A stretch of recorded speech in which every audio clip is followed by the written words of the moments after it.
తపన ఉండాలే గాని పనికిరాని పాత్రలను కూడా కళా వస్తువులుగా మార్చవచ్చని నిరూపిస్తున్నాడు విజయవాడకు చెందిన ఓ సంగీత ప్రియుడు. అవసరార్థం నేర్చుకున్న విద్యనే ఉపాధిగా ఎంచుకుని అబ్బురపరిచే సంగీత పరికరాల తయారు చేస్తున్నాడు. రిథమ్ కంపోజర్గా స్థిరపడాలన్న కలను సాకారం చేసుకోవాలనే పట్టుదలతో ముందుకు సాగుతున్నాడు.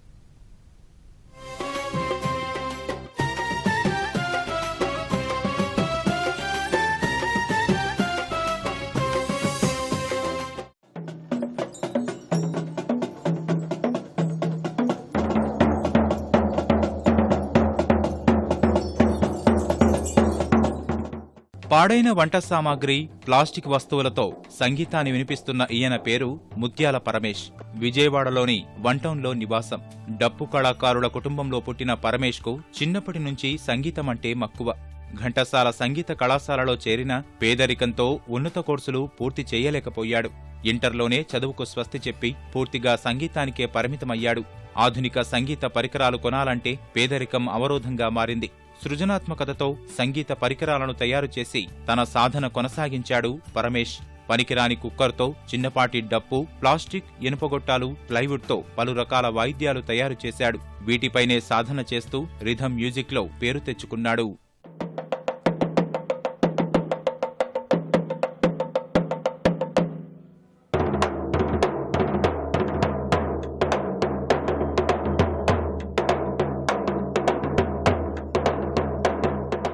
రాజధాని అమరావతిపై ప్రభుత్వం రూపొందించిన ఓ పాటకు పరమేష్ సంగీతం సమకూర్చాడు. ఇటీవల జరిగిన కృష్ణా పుష్కరాల పాటలకు సంగీతం అందించాడు. పలు సినిమాలకు రిథమ్ కంపోజింగ్ చేసి పలువురి ప్రశంసలు అందుకున్నాడు.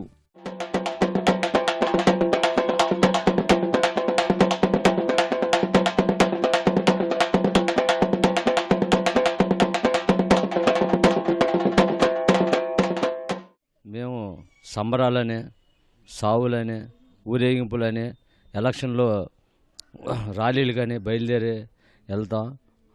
పూట గడవని పరిస్థితి.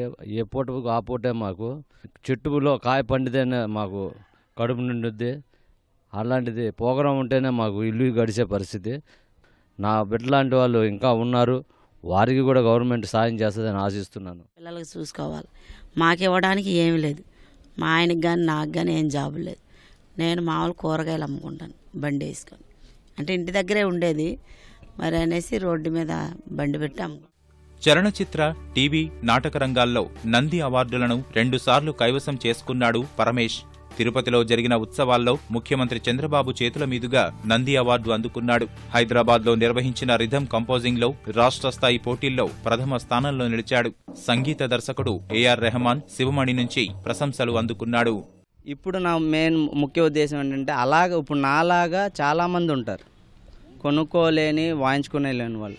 వాళ్ళ గురించి వాళ్ళకు ఉపయోగపడాలి, ఇప్పుడు వాళ్ళందరికీ చేరాలి. అలా నేర్చుకున్న వాళ్ళు, కొనుక్కోలేని వాళ్ళు ఉంటారు కాబట్టి వాళ్ళకి తక్కువ అమౌంట్తో ఇలాంటి ఇన్స్ట్రుమెంట్లు అనేది చేరాలనేది నా ముఖ్య ఉద్దేశం. అందరికీ చేరితే చాలా హ్యాపీ, నేను చాలా హ్యాపీ ఫీల్ అవుతాను. ఎస్సీ కార్పొరేషన్కు దరఖాస్తు చేసినప్పటికీ శిక్షణ ధృవపత్రం లేదనే కారణంతో రుణం నిరాకరించారు. సంగీత పరికరాల తయారీకి ప్రభుత్వం సాయం చేస్తే పేద కళాకారులకు తక్కువ ధరలో పరికరాలు అందిస్తానంటున్నాడు పరమేష్. పట్టుదల ఉంటే ఏదైనా సాధించవచ్చనడానికి యువకుడు ఓ ప్రత్యక్ష ఉదాహరణ. రిథమ్ కంపోజర్ కావాలన్నటువంటి తన జీవిత లక్ష్యాన్ని నెరవేర్చుకునేందుకు పేదరికాన్ని సైతం ఎదురొడ్డి పోరాడుతున్నాడు. ప్రభుత్వం సహా ఎవరైనా ముందుకు వచ్చి చేయూతను అందిస్తే తన లక్ష్యాన్ని నెరవేర్చుకోవడం సహా తనలాంటి ఎంతోమంది పేద పిల్లలకు ఉచితంగా వీటి తయారీలో శిక్షణ ఇస్తామని చెబుతున్నాడు. కెమెరామెన్ భాస్కర్తో కలిసి వెంకటరమణ, ఈటీవీ న్యూస్, విజయవాడ.